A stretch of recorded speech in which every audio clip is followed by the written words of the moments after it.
본 방송에서 제공하는 투자 정보는 투자 판단에 대한 조언입니다. 방송에서 제공하는 주식의 가치, 가격 상승 및 하락에 대해서는 방송사에서 보장하지 않습니다. 실시간 정보 브리핑입니다. 글로벌 해상 운임인 상하이 컨테이너 운임 지수가 7주 연속 오름세를 기록하며 2,700선을 돌파했습니다. 해운사들의 수익 개선 기대감에 해운주 주가가 올라가고 있습니다. 해운주 상승을 견인해온 운임 강세와 고환율은 하반기에도 여전히 유효할 것으로 보이는 만큼 시간을 두고 바라보시기 바랍니다. 다음 소식입니다. KB증권이 인공지능 데이터 센터의 전력 효율을 높이는 냉각 시스템을 앞세워 LG전자의 올 연간 영업이익이 지난해보다 24.18% 증가할 것으로 내다봤습니다. 올해 LG전자의 연결 기준 영업이익을 지난해보다 8,580억 원 많은 4조 4,070억 원으로 추정했습니다. 세 번째 소식입니다. 금융당국이 오늘 준비된 기업부터 밸류 프로그램 공시를 시작하라고 독려하고 나선 가운데 KB금융이 상장회사 가운데 처음으로 관련 예고 공시를 냈습니다. KB금융은 오늘 오전 기업가치 제고 계획 예고 안내 공시를 내고 이사회와 함께 지속 가능한 밸류 방안을 논의해왔다며 이를 토대로 기업가치 제고 계획을 마련해 4분기에 공시할 예정이라고 밝혔습니다. 마지막 소식입니다. 삼성바이오로직스가 세계 최대 바이오 제약 전시회 2024 바이오 인터내셔널 컨벤션에 참가한다고 밝혔습니다. 바이오 인터내셔널 컨벤션은 미국 바이오 협회 주관으로 미국 내 바이오 클러스터가 있는 주요 도시에서 매년 개최되는 행사입니다.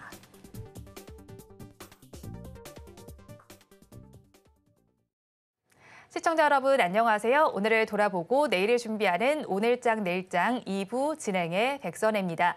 장 마감까지 확실한 승부 전략과 내일장 주목할 섹터까지 제시해드리고 있습니다. 오늘도 저희 방송과 함께 하시면서 성공적인 투자 전략 가득 담아 가시기 바랍니다. 저희 방송은 유튜브를 통해서도 보실 수 있습니다. 유튜브 검색창에 서울경제TV라고 검색하시면 저희 방송과 함께 하실 수 있으니까요. 많이 참여해 주시기 바랍니다. 그러면 오늘장 내일장 2부 본격적으로 시작합니다.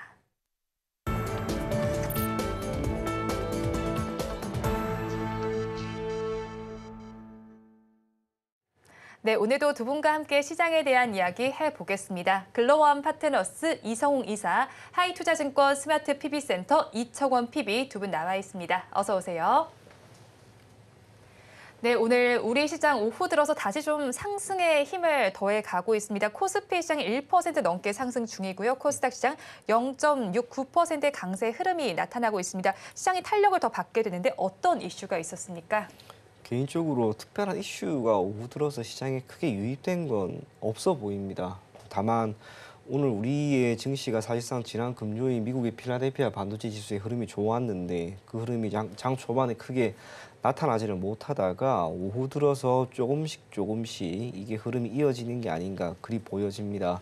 수급적으로 외국인들의 선물 시장에서의 매수세가 크게 들어옵니다. 전반적으로 코스피 기준으로 시장은 괜찮은 모습입니다. 다만 반도체가 지금 의외로 지금 못 가는 거죠. 네. SK 하이닉스, 한미반도체, 이오테크닉스 전반적으로 몇몇 기업들은 참 잘 가지만 우리가 레거시라고 할 수 있는 많은 기업들은 오늘 전혀 힘을 못 씁니다. 결국 시장이 현재 가지고 있는 어려움이자 난관은 전통적인 반도체 기업들이 올라가면서 함께 올라가 줄 것인가라고 하는 부분인데 그게 뜻대로 되고 있는 모습은 아닙니다. 다행스러운 것은 기타 섹터가 잘 버텨주면서 시장의 상승을 견인하고 있다는 것. 그게 유일한 위안거리가 아닌가 그리 보여지고요. 투자를 하는 입장에서 사실 참 어렵습니다. 이유는 많은 투자자분들이 반도체를 포트폴리오에 어느 정도 항상 가지고 있게 마련일 것인데 그들이 움직이를 못하는 것이고요. 또 하나는 지금 시장의 움직임, 최근 한 달이든 한 달 반이든 보게 되면 항상 주도할 수 있을 만한 섹터는 있습니다. 오늘 같은 경우에도 원전이 우선은 잘 가고 있고 화장품도 나름 괜찮고요. 하지만 소외된 섹터 같은 경우에는 지금 힘을 받지를 못하는 거죠. 특정 섹터가 너무 잘 치고 나가나 다른 섹터는 상당 부분 소외되는 모습이 있다는 것. 그래서 잘 가는 섹터에 올라타지 못하는 이상 투자에 따른 수익률은 크게 제고되기 힘든 그런 시장이 아닌가 그리 보여집니다. 그럼에도 불구하고 코스피 기준으로 1.15% 정도 올라가는 것을 우리가 부정적으로 볼 필요는 전혀 없을 것이다. 그리 보여지고요. 코스피는 지금 지속해서 3월 26일에 기록한 2779.40포인트 52주 신고가를 경신하려고 하는 그 가운데에 있습니다. 목전에 두고 있는데 이게 돌파가 될 듯 하면서 계속 안 됩니다. 아마도 이러한 움직임이 개선되기 위해서는 1차적으로 삼성전자가 우선 움직임이 나와야 할 것 같고요. 삼성전자의 움직임이 나오면서 전통적인 반도체 기업들이 함께 움직이는 그 시점이 머지않아 올 거라고 봅니다. 그게 언제가 될지는 저도 모르겠습니다만 당장 내일이든 당장 다음 달이든 그것도 결코 나쁜 안 될 것은 아니다라고 보여지고 상반기 기준으로 제가 최근에 2,800포인트를 돌파할 것이다라고 하는 그런 증권사의 전망을 꽤나 많이 접해 보았는데요. 왠지 느낌상 되긴 될 것 같습니다. 그게 의미하는 것은 우리가 지금 조금 힘든 시장이 펼쳐지고 있다 하더라도 여러분들이 조금만 인내를 가지고 시장에 접근한다면 너나 할 것 없이 다 좋은 결과 주지 않을까 그리 보여집니다. 네, 앞으로 시장 조금 더 길게 바라보시면 좋을 것 같고요. 자, 시장에서 살펴본 수급적으로는 기관 투자자들이 양대 시장 모두를 사들이고 있습니다. 이런 가운데 외국인은 코스피 시장은 팔고 코스닥 시장은 사들이고 있습니다. 오늘의 수급 기조는 어떻게 보셨어요? 아침에는 삼성전자가 약했고 그러면서 SK하이닉스랑 한미반도체는 그 반대로 강한 모습이었어요. 그다음에 산업재 쪽 중에서 원전, 그다음에 엔터 이쪽 같은 경우가 주말에 이슈가 있었다 보니 강한 모습들이 연출이 되었었어요. 수급 같은 경우도 그쪽으로 쏠리는 모습이었는데 오후장으로 오면서 삼성전자 같은 경우가 플러스 전환을 하는 모습이고요. 이 부분은 선물의 영향을 받던 삼성전자 지수 선물의 주식 선물의 영향도 받았죠. 그렇게 영향을 받다가 오늘은 매도 포지션을 이렇게 좀 줄이는 그런 흐름이 나타나는 걸로 추정이 됩니다. 거래소 코스닥 모두 프로그램 매매 같은 경우는 아침에 강도가 이어져서 좀 들어오고 있어요. SK하이닉스는 상승폭을 줄이기는 했지만은 그래도 프로그램의 매수 강도 같은 경우가 한 2,750억 정도 되는 흐름이 나타나고 있고 자동차 같은 경우도 오늘은 기아 같은 경우가 프로그램 매수가 유입됨을 알 수 있습니다. 그리고 코스닥 시장으로 가보면 주가가 최근에 약했던 HBSP 같은 경우가 금액은 크지 않은데 등락률로는 한 8.6% 정도 상승하는 흐름이 나타나고 2차 전지 소재 기업 에코프로 비행 같은 경우도 한 6% 정도 상승이 나타나고 있어요. 오전과 다르게 오후로 갈 때 2차 전지 쪽의 반등, 그다음에 시가총액 상위 삼성전자의 상승 같은 경우가 나타나고 있음을 볼 수 있고 저번 주에 시장 고생 많이 했었죠. 좀 종목 같은 경우가 반등이 나올 구간에서 못 나오고 개별주만 강한 모습이 나타났었는데 오늘은 저번 주에서 이번 주 넘어오는 좀 수급 같은 경우가 좀 풀리는 현상, 이 부분이 지속되는지 좀 봐야 되는데 지속에 대한 가능성에 무게를 두겠습니다. 네, 지속에 대한 가능성에 조금 더 무게를 두고 시장을 바라보시면 좋을 것 같습니다. 앞서서 이제 이사님께서 짚어주신 바대로 2차 전지수의 반등 흐름이 갑자기 좀 포착이 되고 있단 말이죠. 이게 지금 뭐 저가 매수세가 유입이 돼서 이런 상승이 나타난다고 봐야 하는 걸까요, 이사님? 에코프로 비행 기준으로 20만 원 이하에서는 우리가 매도에 대한 실익이 크게 없습니다. 그렇다 보니까 이 가격 이하에서는 심리적인 매수 요인이 좀 더해질 수 있어요. 그런 부분이 나타나다가 지금은 6%대 정도까지 상승을 하고 있고 거래소의 2차 전지 소재, 셀 이런 기업들을 봤을 때 LG에너지솔루션은 한 2% 정도 상승, 그다음에 포스코 케미칼 같은 경우도 포스코 퓨체엠이죠. 퓨체엠 같은 경우도 7.8% 상승이거든요. 이런 점에서 봤을 때 좀 기존이랑은 다르게 반등에 대한 강도가 셀 쪽에 대해서 분산이 되는 게 아니라 배터리 소재 쪽만 강하단 말이거든요. 네. 그러면 보통 이런 경우에는 수주가 있거나 그런 경우가 좀 확률이 높습니다.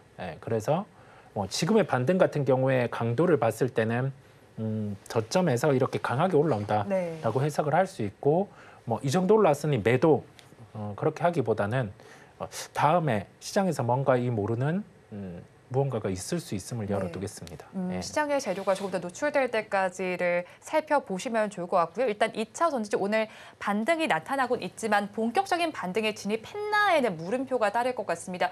본격적인 반등을 위해서 어떤 모멘텀이 필요하다고 보십니까?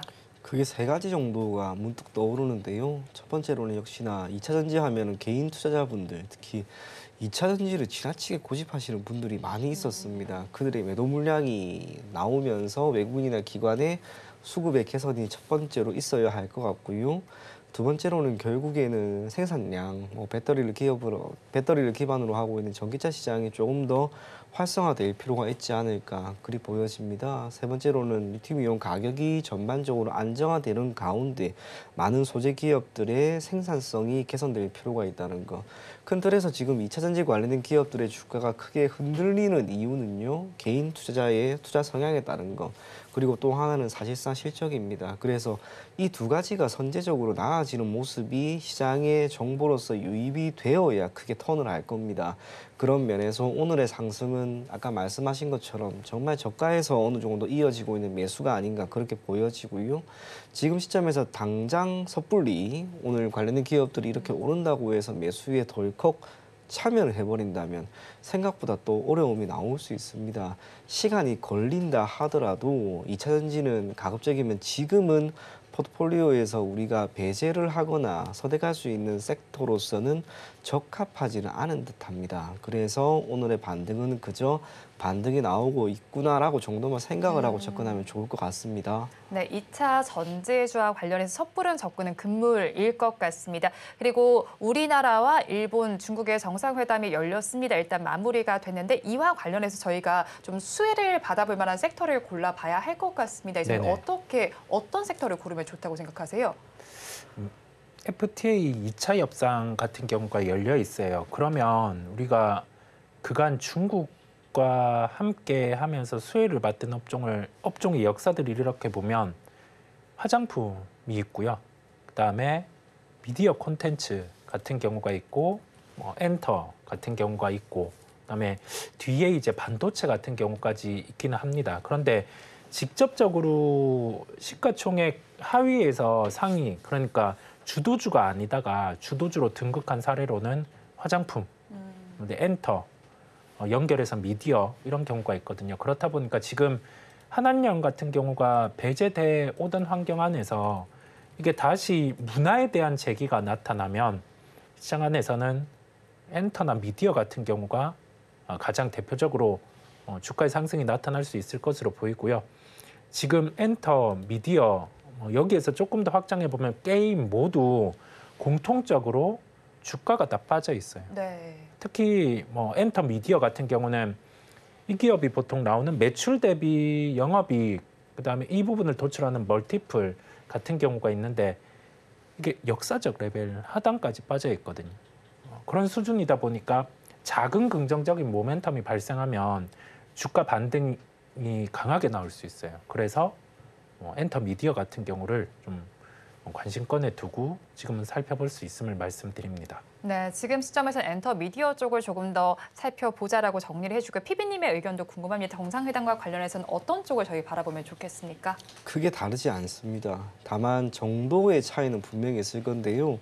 1차적으로 우리가 한번 생각해 볼 수 있는 섹터라고 하면 역시나 화장품이 있을 것이고 또 게임, 엔터, 넓게 보면은 카지노, 숙박, 거기에 항공까지 거의 다 수혜를 받는데 오늘 적어도 제가 보았을 때 움직임이 크게 나왔던 건 1차적으로 SM을 기반으로 하고 있는 엔터 쪽이었습니다. 그도 그럴 것이 지난 몇 년 동안 사실상 중국 시장에서의 콘서트를 기반으로 하고 있는 공연이 원활하게 이루어지지가 않았었는데 이 부분이 이제 개선이 되고 있는 가운데 중국 시장에서의 음원이나 음반 판매를 넘어서 이제 공연까지 다 가능하게 되는 그런 순간이 곧 오지 않을까라고 보여집니다. 덕분에 오늘 SM이 장 초반에 크게 올랐고요.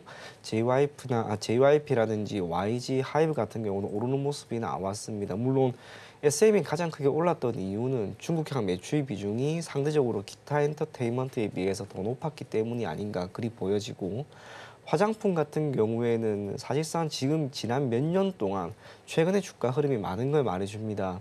최근에 보이고 있는 화장품 판매 실적을 보게 되면 중국향에서 나타나게 되는 기초나 색조 화장품에 대한 판매 비중은 거의 다 줄었습니다. 북미나 유럽 쪽에 지금 많이 늘어나는 거죠. 일본도 마찬가지입니다.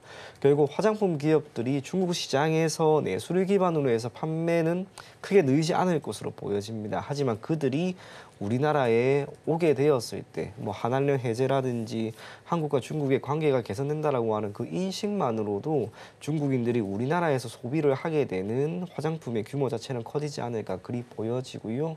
항공도 소폭 나아질 수 있을 것 같은데 의외로 크진 않을 것 같습니다. 지금 시점에서 한편으로 기대가 조금 되는 건 이제 카지노라고 저는 생각을 하고요. 네. 이유는 올해 1분기 기준으로 뭐 GK 같은 경우에는 실적 개선이 크진 않았습니다만 글로벌 텍스프리라든지 파라다이스 같은 경우에는 실적이 상당 부분 좋아졌습니다. 특히 파라다이스가 눈에 띄게 좋아졌는데 중국인 관광객이 우리나라에 들어오는 이 유입 전체 수가 더 늘어난다면 필연적으로 카지노에 대한 수요는 늘어나게 될 겁니다. 1인당 드랍액도 더 늘어나고 있는 가운데 파라다이스의 실적은 더 나아지지 않을까 그리 보여집니다. 그와 함께 파라다이스의 주가도 지금 네. 의외로 지금 올라가지 못한 상황인 거죠. 그렇다면 파라다이스 같은 기업을 우리가 접근하는 것도 괜찮지 않을까 그리 보여지고요.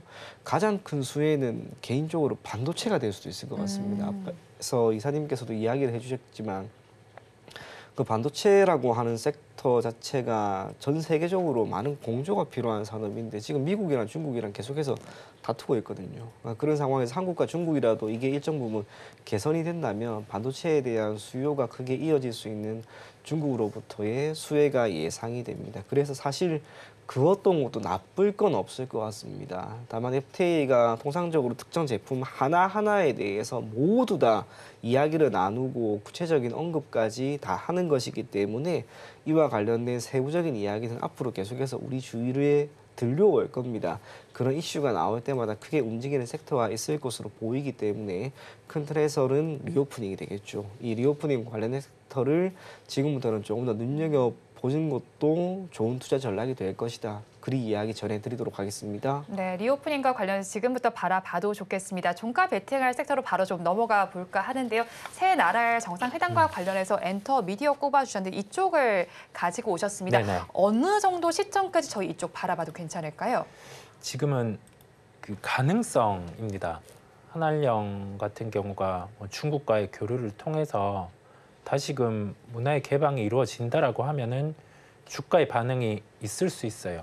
이거는 가능성. 그런데 만약에 종목들이 이만큼 떠 있었다라고 하면은 이게 뭐 진행이 돼도 크게 영향은 안 받았을 거예요. 뭐 우리가 개별주가 움직이는 것처럼 한 30%에서 50% 떴다가 도로 제자리에 오는 그런 현상이 나타났을 텐데 아까 우리가 짚고 갔던 것처럼 핵심은 이거거든요.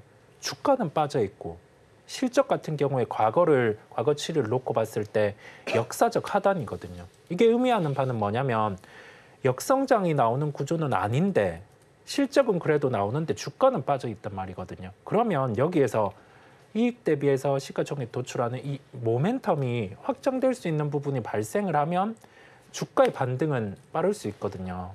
그래서 이 부분이 중국 시장을 열어주면 좀 발생할 수 있기에 우리가 관심을 가져야 된다라는 말씀을 드리고요. 여기에서 뭐 업종으로는 가장 강도가 강할 수 있는 건 엔터, 그다음 콘텐츠, 그다음에 아까 짚어주신 것처럼 여행객이 여기에서 오고 갈 수 있는 건 열려 있는데 정책으로 좀 더 이렇게 교류가 된다라고 하면은 저가 항공 정도까지 우선은 좀 말씀드릴 수 있겠습니다. 네, 열어두고 다른 섹터까지 짚어주긴 하셨는데 어쨌든 엔터 쪽에 지금 관심을 가지시면서 하이브를 또 종가 베팅할 종목으로 가지고 오셨더라고요. 최근 들어서 잡음이 있었기도 했고 아직 매듭이 지어지지 않은 상황이긴 한데 이 종목 바라볼 만한 건가요? 우리가 이론적으로는 원래 불확실성 같은 경우가 어떤 식으로 해소가 되든 아니면은 뭐 장기화가 된다라고 하면은 가격 메리트가 들어왔을 때 볼 수 있습니다. 어도어의 실적을 배제해봐요. 그랬을 때는 하이브가 19만 원대 이하에서는 매력이 있는 가격입니다. 근데 여기에서 주식은 불확실성을 싫어하기 때문에 장기화되면은 반등이 안 나고 주가가 기겠죠. 그런데 한번 불을 지펴준 게 한한령 해제 같은 경우가 저번 주에 좀 이슈로 있었잖아요. 우리나라 인디밴드 같은 경우가 중국에 공연을 이제 가게 되면서 그래서 한번 주가의 반등이 20만 원대 이상으로 나온 상황인데 어도어의 이슈는 월 말에 결과는 나올 것 같아요. 네. 장기화될 수도 있습니다. 그럼에도 불구하고 더 큰 좀 멀티플을 상향할 수 있는 요인이 발생 가능함에 따라서 한 번은 매수를 해보는 거죠. 잃을 게 크게 없으니까. 네, 이런 구간에서는 매수를 해보는 거죠. 네, 이런 구간에서 매수를 해보자라면 가격 전략이 저희 중요할 것 같습니다. 네. 이사님 어떻게 잡아갈까요? 23만 원 정도 네. 우선 우리 그 어도어 이슈가 있을 때 가격 복원 네, 그 정도까지는 우선 볼 수가 있겠고요. 손절가는 18만 원인데 이 가격대는 이제 추세가 깨지는 가격임을 말씀드립니다. 네, 하이브에 대한 전략을 들어봤습니다. 이어서 PB님께서 가지고 오신 종가 베팅할 섹터도 좀 알아보겠습니다. 자동차 부품 섹터를 가지고 오셨는데 오늘 장에서는 약보합권 정도의 위치를 하고는 있습니다. 자, 그런데 이렇게 정상회담 속에서 사실 이 가지고 오신 종목 이야기를 좀 먼저 해보고 싶은데 HL만도도 좀 수혜를 받을 종목으로 거론이 되고 있더라고요. 이제 지금 급등 양상이 펼쳐지고 있는 만큼 이 종목에 대한 또 다른 이야기 있었나라는 의견도 나오고 있단 말이죠. 네. 어떻게 바라봐야 할까요? 1분기에 성적표가 괜찮은데요. 그 구조를 한번 살펴보게 되면 우리나라 같은 경우에는 HL만도도 그렇고 현대위아도 그렇고 현대모비스 종합 부품사라고 우리가 부릅니다. 그런데 지금 주가는 HL만도만 유독 좋아요. 네. 이유는 국내에 있는 완성차 업체의 부품을 지속적으로 공급을 해 나가는 것도 당연히 있겠으나 지난 1분기와 넓게 보면 2019년부터 계속해서 중국 시장에서 중국 안에 있는 많은 기업들 그들에게 부품 공급을 원활하게 이어나가고 있습니다. 덕분에 HL만도 같은 경우에는 지난 1분기 기준 2019년 대비 매출액은 무려 39%나 중국 안에서 늘었고요. 1분기 실적 또한 전년 동기 대비 7.2%나 증가하는 모습을 보였습니다. 그런 기업들이 몇 개가 있습니다. 한원 시스템도 그랬고 SL도 그렇습니다. 그러면 우리가 여기에서 한번 알 수 있는 게 한번 알아볼 필요가 있는 게 우리나라 같은 경우는 자동차 산업이 결국에는 크게 세 가지 가장 위에 완성차 업체가 있고요. 그 아래에 종합부품사 그리고 그 아래에 1차 벤더양 기업들이 있습니다. 의존도는 당연히 1차 벤더양 기업들과 종합부품사 모두 현대와 기아와 같은 완성차 업체인데 이것이 단순하게 현대와 기아에만 계속해서 의존하기에는 어려움이 있었다는 거죠. 그래서 이걸 탈피를 하기 위해서 해외 시장에 계속해서 두드린 그 결과가 HL만도가 이번 1분기에 매우 눈에 띄게 보인 게 아닌가 그리 보여집니다. 차량 판매는 결국에는 북미, 유럽 당연히 좋습니다. 여기서 판매 많이 되면 당연히 좋은데 중국이라고 하는 시장이 전기차 같은 경우에만 보더라도 규모는 가장 크죠. 여기에서 돌파구를 찾았다라고 우리가 평가를 할 수 있음과 동시에 실적이 이제 나오는 모습이 있기 때문에 오늘 주가가 이렇게 올라가는 게 아닌가 그리 보여지고요. 자동차는 앞서 이야기한 것처럼 크게 세 가지였는데요. 지난주에 현대차가 우선 갔죠. 네. 한번 움직임이 크게 나와서 52주 신고가 나왔습니다. 기아는 아직 못 갔는데 개인적으로 기아도 이번 주에 왠지 한번 날아갈 것 같습니다. 영업이익 기준으로 현대차 수준까지 좋았는데 주가가 상대적으로 못 갔거든요. 그런 상황에서 이제 HL만도가 수혜를 받았습니다. 그러면 남아 있는 건 이제 그 아래에 있는 많은 1차 벤더양 기업들, 뭐 성우 하이텍이라든지 화신이라든지 서현이와라든지 이런 기업들까지 그런 낙수 효과가 주가에 어느 정도 묻어나는 그런 시점도 저는 올 것이다 그리 보여집니다. 그 출발을 오늘 HL만도가 1차적으로 보였다라고 생각하기 때문에 우리가 당분간 자동차 쪽은 분명 관심 있게 볼 필요가 있지 않을까. 그런 면에서 오늘 시세가 조금씩 더 나오고 거래량까지 실리고 있는 HL만도를 주가 흐름 자체가 오늘이 고점이다라고 생각하기보다는 추가적인 상승을 조금 더 지켜봐도 괜찮을 것이다. 그리 보여집니다. 목표 가격은 우선은 47,500원 정도로 조금 짧게 드렸는데요. 이유는 개인적으로 지금 시장이 계속해서 주가가 올라갈 만한 그런 시장이 정말 아닌 것 같습니다. 뭐 엄청나게 강한 섹터, 뭐 최근 기준으로는 화장품 전선 외에는 제가 생각나는 게 없습니다. 어느 정도 오르다가 항상 밀립니다. 그래서 목표 가격은 우선은 47,500원 정도로 잡으시고요. 손절 가격은 37,500원 제시해 드리도록 하겠습니다. 네, 종가 베팅할 조 HL 만도까지 알아봤습니다. 자, 그리고 이어서 해운주와 관련된 이야기를 좀 해보도록 하겠습니다. 상하이 컨테이너 운임 지수가 7주 연속 오름세를 보이고 있습니다. 해운사에는 수혜를 받을 것으로 나타날 것으로 예상이 되고 있는데 이 기조 언제까지 이어질 수 있을까요? 우리가 지표로는 우선 긍정입니다. HMM, 상해 운임 지수, 그다음에 LNG 쪽 같은 경우는 대한해운, 그다음에 벌크 선운임 지수는 페노션 이런 식으로 해당하는 가격 지표가 있는데 공급에 대한 이슈죠. 노선이 우회하게 되면서 가격 지표는 올라온 겁니다. 네. 그랬을 때 우리가 고려할 점은 이게 수요에 영향을 미쳐서 장기화가 될 것인가. 그다음에 HMM 같은 경우가 그러면 지금은 매수를 해야 될 구간인가. 이렇게 생각해 볼 수 있는데 장기화는 되는데 지수 같은 경우는 지금 이제 수요를 고려해서 올라올 수 있을 만큼 좀 목에 찬 거죠. 그리고 HMM 같은 경우는 전환 물량이 있습니다. 시장에 출회될 수 있는 전환해서 주식으로 이 부분이 좀 매도가 나올 수 있는 물량이 있기 때문에 결론은 PBR 플레이. 그러니까 PBR의 하단에 주가가 조정 나오면은 이 정도 이상까지는 이제는 안 빠지겠죠. 왜냐하면 운임 지수 자체가 그래도 공급의 이슈를 받아서 올라오니까. 그래서 하단에 왔을 땐 매수, 상단에 왔을 때는 비중 조절 이런 식으로 좀 박스권 플레이를 하다가 수요가 견인이 돼서 지표가 올라올 때가 있어요. 그 부분은 중국 경기거든요. 네. 중국 경기가 돌아서는 걸 뭐 보여주면 그때 같은 경우는 뭐 PBR 상단 왔을 때도 줄일 필요가 없는 거죠. 네. 그래서 그런 대응에 대한 부분을 열어두고 가격으로 그럼 보면 15,000원대 이 정도가 하단, 그다음에 상단은 한 19,000원. 이렇게 보시면 도움이 되실 겁니다. 네, 가격대를 열어주신 만큼 한번 투자 의견을 참고를 해보시면 좋겠고요. 해운주 전반과 관련해서는 사실 이제 중국 경기에 영향을 받게 될 만큼 이제 관련해서 투자 전략을 좀 잘 짜봐야 될 것 같습니다. 피디님께서는 어떤 투자 전략이 유효하다고 보십니까?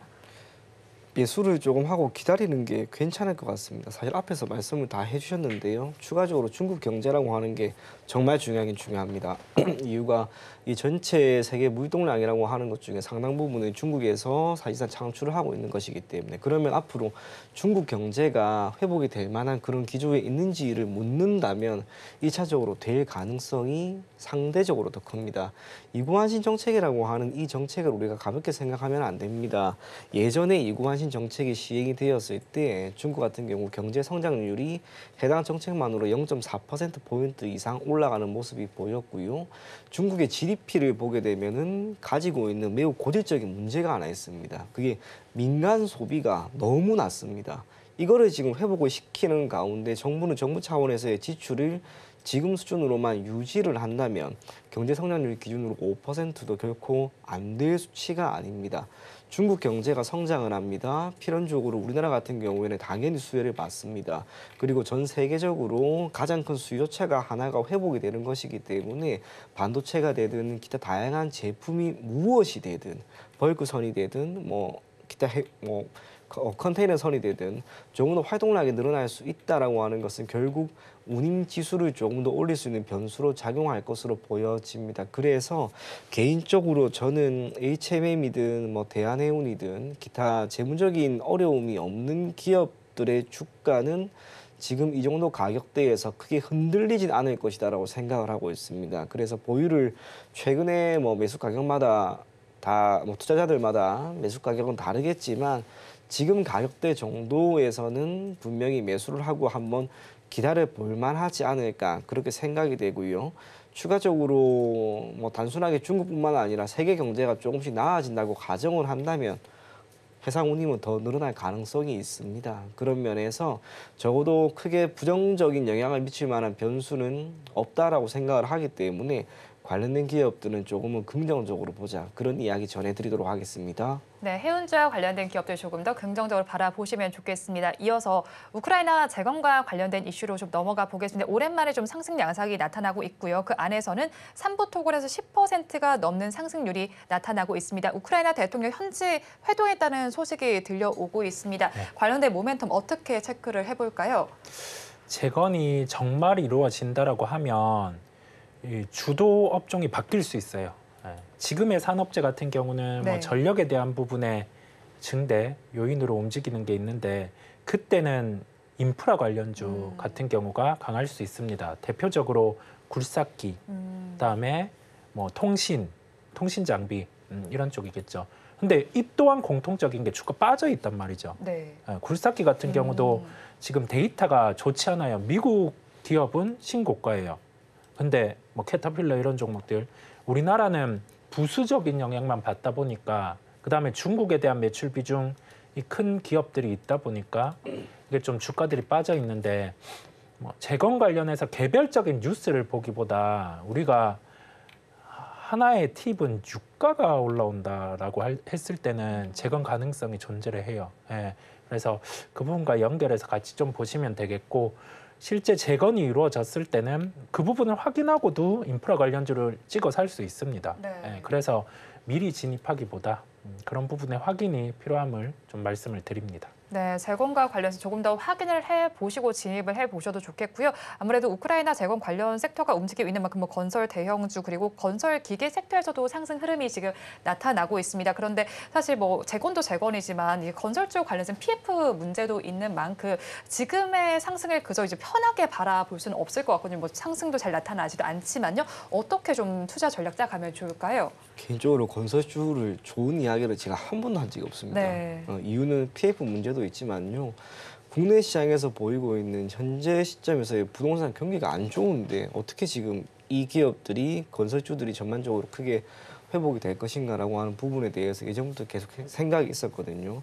그 아파트 같은 경우에는 건설사들이 가지고 있는 크게 세 가지 뭐 토목, 건축, 플랜트 중에 건축에 해당합니다. 그러니까 이 부분에 있어서 분양 가격은 올라가는데 거기에 따른 공급 물량이 지금 늘어나는 것도 아니고 가격이 안정화되는 것도 아닙니다. PF에 대한 부실 우려, 이게 대손 충당금을 크게 확충시키게 작용합니다. 그렇다면 영업이익이라고 하는 측면에서는 사실상 매우 어려움이 있지 않을까 그리 보여지고요.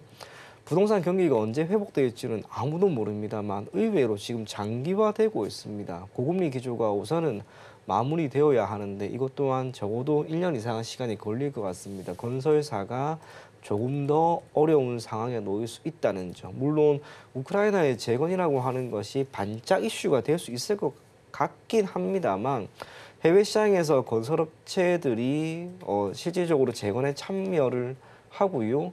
이를 기반으로 해서 창출되는 그 마진율이라고 하는 게 대단히 높을 것 같지는 않습니다. 그래서 크게 보았을 때는 건설주가 우크라이나 재건 관련된 뭐 섹터로 묶여 있다 하더라도 오늘 움직임 뭐 삼부토건이라든지 뭐 통신 장비 인프라에 비해서 주가 상승 여력은 크지 않을 것이다 그리 보여집니다. 그래서 건설주는 생각이 아마 제가 당분간은 변하지 않을 것 같습니다. 가급적이면 보유하고 계신 분들은 비중을 조금 덜어낼 것을 권해드리겠고요. 신규로 진입을 하려고 하시는 분들은 정말 한 35번은 더 생각하고 결정할 것을 권해드리겠습니다. 네, 건설주에 대해서는 좀 회의적인 전망을 해주셨는데요. 이사님께도 한번 질문을 드려볼게요. 네. 그럼 좀 차별적으로 볼만한 종목도 없을까요? 건설 쪽 같은 경우 네. 중에서 플랜트 사업 위주로 하는 기업, 네, 그런 기업들 같은 경우 또는 원전에 대해서 해외 투자를 해놓은 기업들이 있어요. 현대건설이라든지 그런 기업들을 볼 수가 있는데 우리가 전체적인 사업 안에서 매출 비중을 보면 그래도 국내 주택이라든지 이쪽 비중들이 기업들이 높거든요.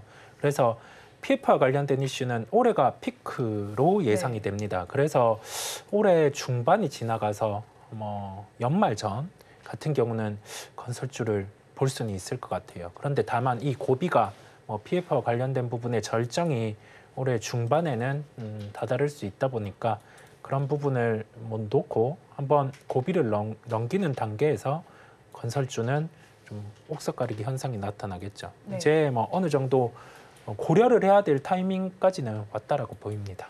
네, 지금 건설주 고려해볼 타이밍까지는 온 시점이니까 한번 옥석가리기 어떻게 해야 할지 전략을 짜보시면 좋을 것 같고요. 음식료 관련된 이야기 해보도록 하겠습니다. 음식료주 최근 들어서 시장에서 관심을 많이 갖고 있는 섹터이기도 하고 김 가격도 올랐는데 이제 간장 가격까지 오를 것으로 보이는 만큼 오늘도 생표식품은 4%대 강세 흐름을 나타내고 있습니다. 먹거리 물가가 우리에겐 사실 좀 우려감이지만 이런 업체들에게는 수혜 기대감이 있는 거잖아요.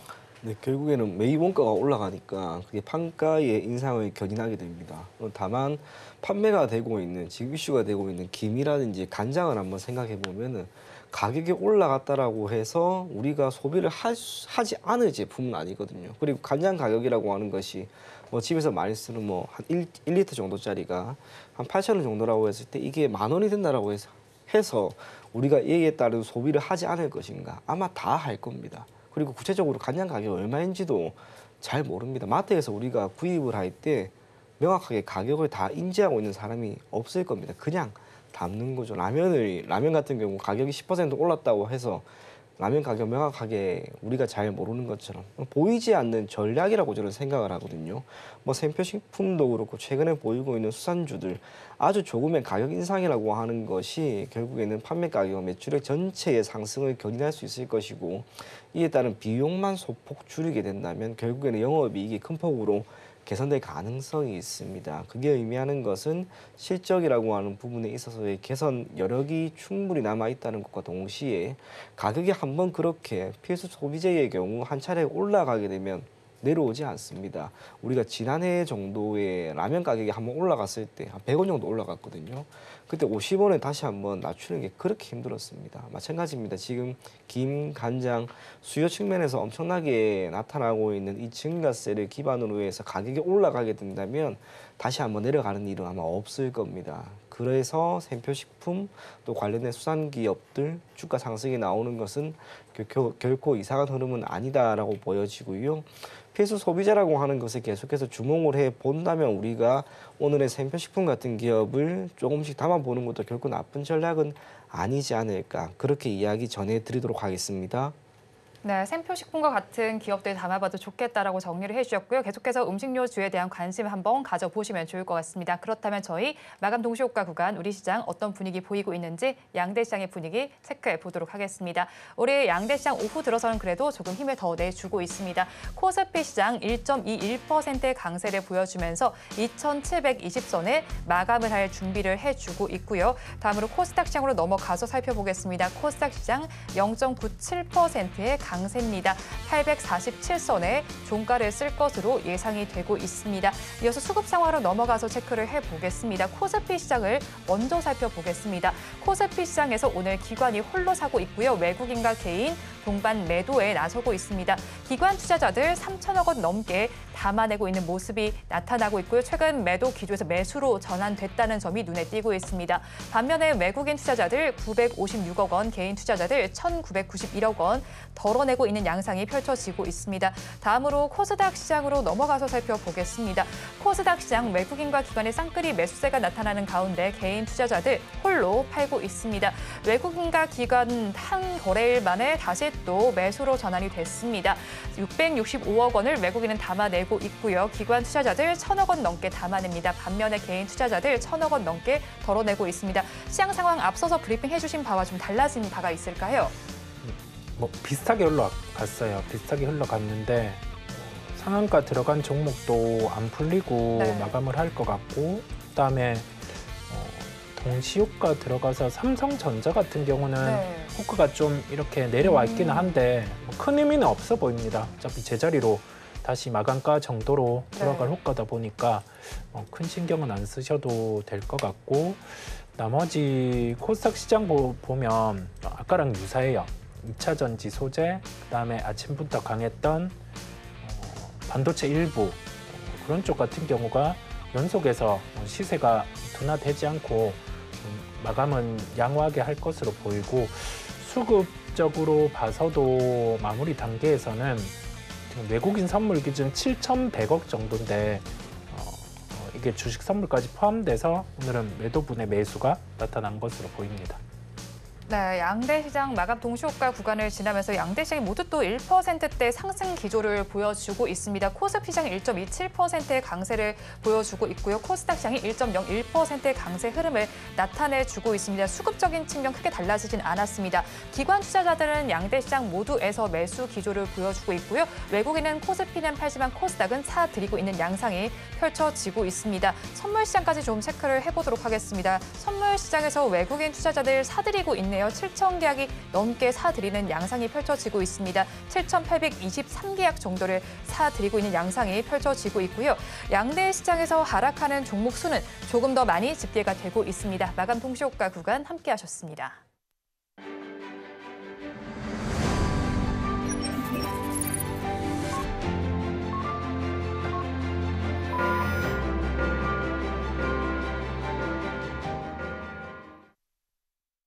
우리 양대시장 그래도 힘을 좀 내주면서 마감 기준으로는 모두 상승으로 마감을 했습니다. 업종별로 어떻게 마감이 됐는지 코스피 시장을 먼저 살펴보도록 하겠습니다. 코스피 시장을 살펴보니까요. 기계 업종의 상승률이 가장 크게 나타났습니다. 5.87%로 크게 상승한 모습이 나타났고요. 그 뒤를 이은 업종이 전기전자 업종입니다. 1.82% 강세가 나타났습니다.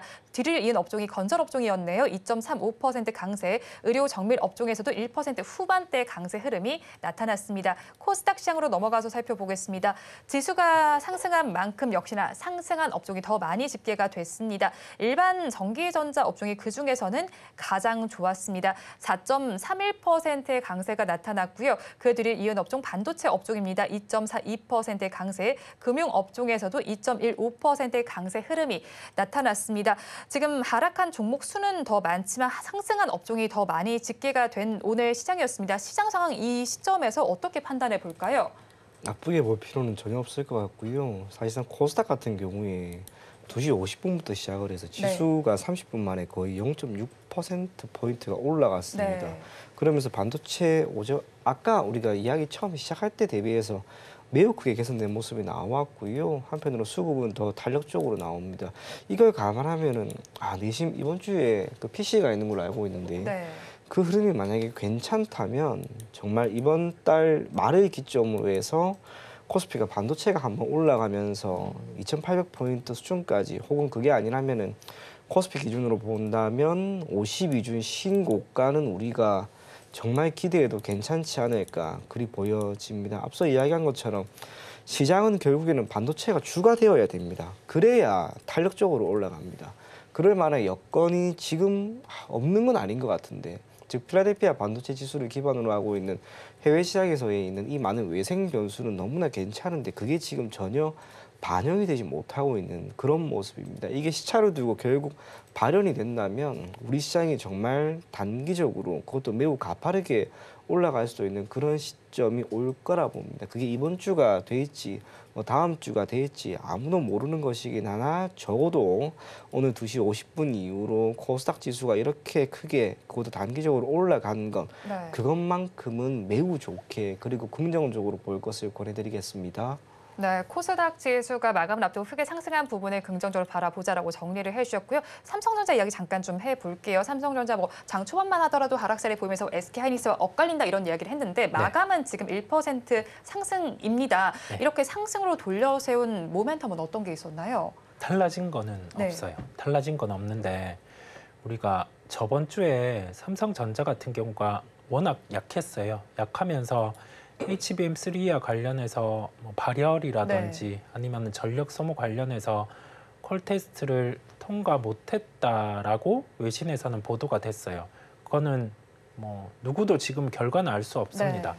삼성전자 입장에서는 진행에 대해서 되고 있다라고 얘기를 했죠. 그런데 우리가 생각해야 될 점은 주가 수준을 보는 거거든요. 우리 72,000원대 1분기 실적 발표 이전에 낸드 디램의 상황을 보고 그다음에 지금 주가 수준에서 75,000원 이하로 떨어졌을 때 낸드 디램의 수준을 보면 여기에서 가격 증가, 그다음에 이제 출하량이 증가할 수 있는 부분을 놓고 봤을 때 75,000원 이하에서는 가격 메리트가 발생을 합니다. 그래서 그걸 보는 시장 참여자 같은 경우는 선물 매도가 이렇게 들어온다 하더라도 그 가격대에서는 치기가 힘들거든요.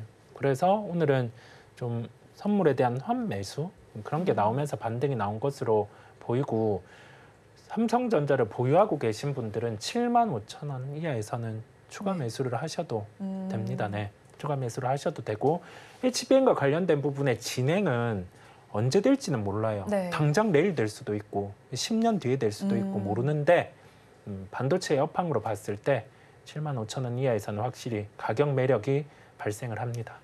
네, 그리고 세 나라의 정상회담은 마무리가 됐고 이제는 아랍에미리트 방한이 예정되어 있습니다. 이와 관련해서 저희가 수혜를 받을 섹터를 좀 꼽아봐야 될 것 같은데요, 피비님.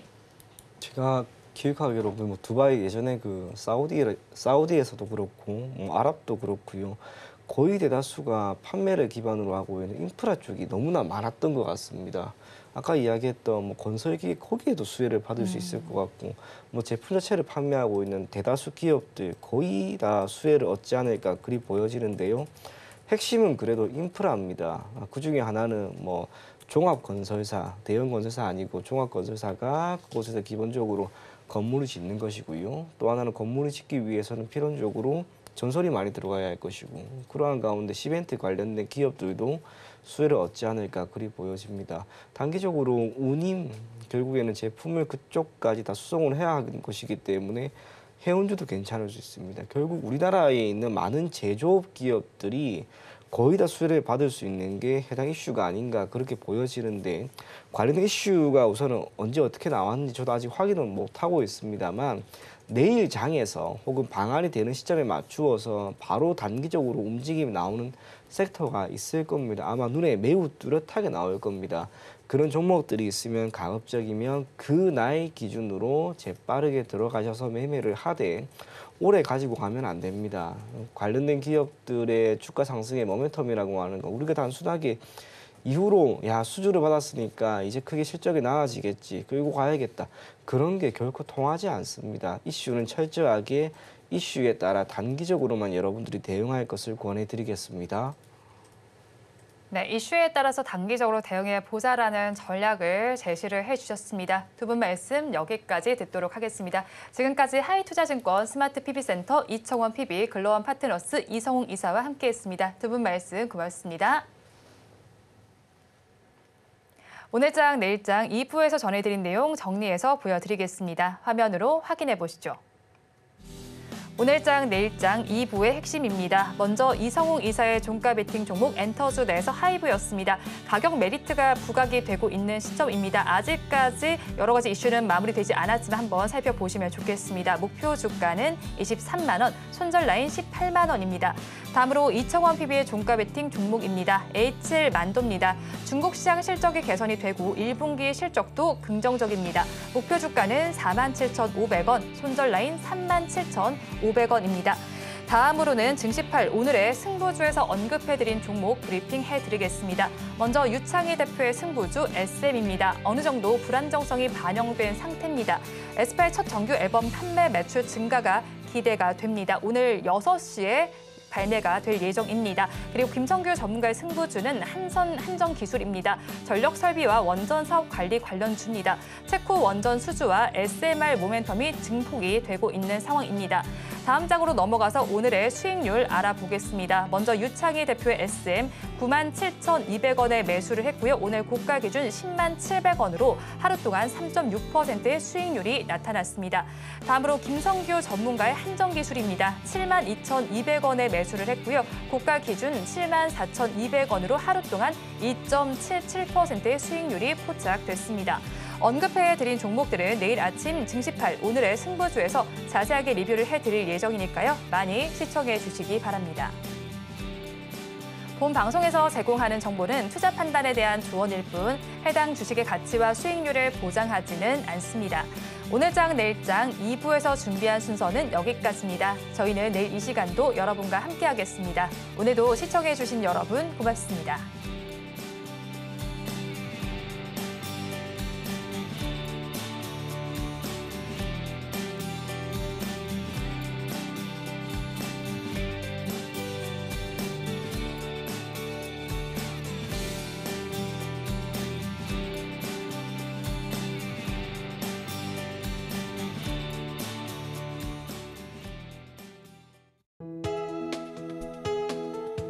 본 방송에서 제공하는 투자 정보는 투자 판단에 대한 조언입니다. 방송에서 제공하는 주식의 가치, 가격 상승 및 하락에 대해서는 방송사에서 보장하지 않습니다.